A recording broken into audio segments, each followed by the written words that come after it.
بسم اللہ الرحمن الرحیم۔ السلام علیکم۔ محترم وزیر اعظم پاکستان جناب محمد شہباز شریف، صدر محترم جناب آصف علی زرداری، محترم اسپیکر قومی اسمبلی جناب ایاز صادق،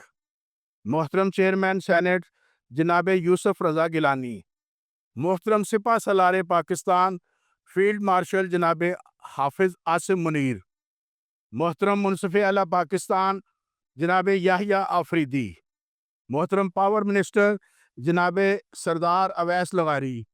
محترم وفاقی وزیر انسانی حقوق جناب اعظم تارڑ، محترم چیف جسٹس ریٹائرڈ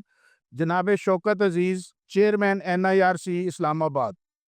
محترم پاور سیکرٹری جناب فخر عالم عرفان۔ اللہ پاک آپ سب کے مراتب اور توقیر میں اضافہ فرمائے۔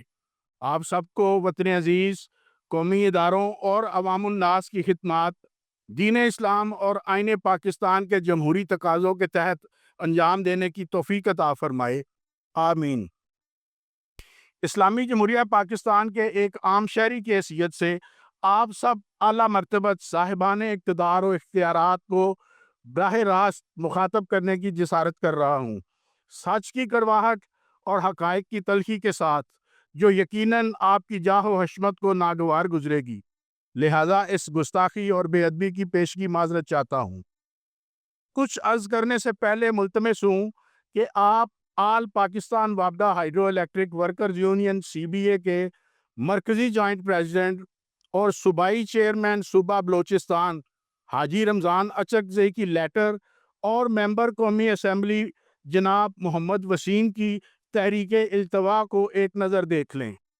جس میں جینکوز اور پاور سیکٹر کے 21 سالہ کریل جوان محنت کا شیراز خان قریشی ولد ارشاد خان قریشی کی بے بسی اور مایوسی کے عالم میں کلیجہ پھاڑ دینے والی کربناک خودکشی کا ذکر ہے۔ نڈار اور بے باک سینئر مزدور رہنما حاجی رمضان اچکزئی نے بڑے درد دل سے آپ مقتدر حضرات کی توجہات مبذول کروانے کی کوشش کی ہے۔ جینکوز، پاور سیکٹر اور مجوزہ نجکاری کے معاملات پر آئین و قانون اور جمہوری تقاضوں کے عین مطابق مذاکرات کریں، مگر قومی ایشو نجکاری کے متعلقہ صاحبان اختیار کی تشویشناک حد تک خاموشی انتہائی مایوس کن ہے۔ نہ جانے جہاں دیدہ معتبر اور مدبر مزدور رہنما حاجی رمضان اچکزئی نے یہ لیٹر کیوں لکھی، جبکہ وہ جانتے ہیں کہ آپ معزز و محترم مقتدر ہستیوں نے آج تک لائن پر کام کے دوران شہید ہونے والے جاں باز لائن مین کے لیے تعزیتی پیغام تک نہیں دیا، اور نہ ہی معذور ہونے والے کی عیادت کی، تو پھر ایک غریب،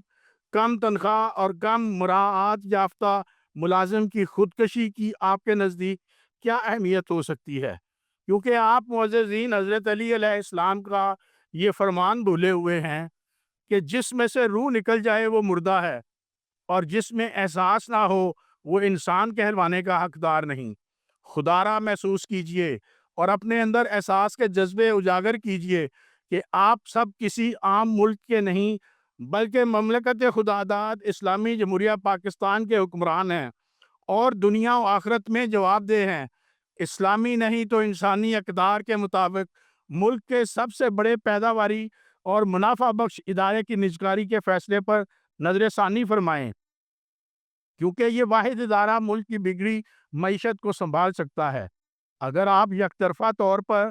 ایک مطلق العنان بادشاہ کی طرح نجکاری کا فیصلہ کر ہی چکے ہیں، تو قواعد و ضوابط، آئین و قانون کے تحت رائے عامہ، سٹیک ہولڈرز اور ہائیڈرو یونین CBA کے ساتھ مذاکرات کرنے میں کیا مذائقہ ہے، جبکہ جمہوری دور میں مسائل کا حل مذاکرات کی میز پر ہی ہوتا ہے، نہ کہ احتجاجی جلسے جلوسوں اور ریلیوں میں۔ ویسے بھی ہو سکتا ہے کہ مذاکرات کے نتیجے میں آپ کے فیصلے کی توثیق ہو جائے، یا زمینی حقائق کی روشنی میں نجکاری کے نقصانات جو آپ کی نظروں سے اوجھل ہیں سامنے آنے پر آپ اپنے نجکاری کے فیصلے کو ملکی اور قومی مفاد میں ختم کر دیں، اور باہمی مشاورت سے نئی اصلاحات کے ذریعے ادارے کو بہتر پوزیشن میں لے آئیں۔ صاحبان اقتدار و اختیار، میں نے بڑے خلوص اور درد دل کے ساتھ ملک و قوم، قومی اداروں اور اس کے روشن مستقبل کی خاطر اپیل کی ہے، اس امید کے ساتھ شاید کہ تیرے دل میں اتر جائے میری بات۔ آخری گزارش کرتا چلوں کہ نہ صرف پیدا کرنے والی غریب ماں بلکہ غریب دھرتی ماں پاکستان کے کڑیل نوجوان نے خودکشی کیوں کی اور کن حالات کی وجہ سے کی، ذمہ داران کا تعین کر کے قوم کو بتائیں، کیونکہ مجھے خدشہ ہے کہ حکمران اور ان کا طرز حکمرانی ذمہ دار ہیں، اور مرحوم کے والدین کی دلجوئی کے لیے مالی معاونت کے ساتھ تلافی کی جائے، اور خصوصاً بالخصوص ایسے جاں گسل اور دلدوز واقعات دوبارہ نہ ہوں، ملازمین کو ظالمانہ فسطائی ہتھکنڈوں سے تحفظ دیا جائے، اور جینکوس،